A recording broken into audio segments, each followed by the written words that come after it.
நடந்ததால் யாருமே இந்த ஸ்பீக்கர் பதவிக்கு வர விரும்ப மாட்டார்கள்.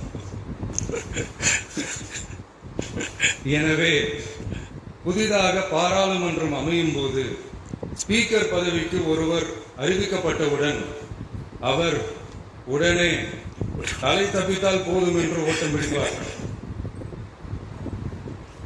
அணை முன்னவரும் எதிர்கட்சி தலைவரும் அவரை தடுத்து நிறுத்தி அவர் கைகளை பிடித்து இழுத்து வந்து ஆசனத்தில் அமர வைப்பார்கள்.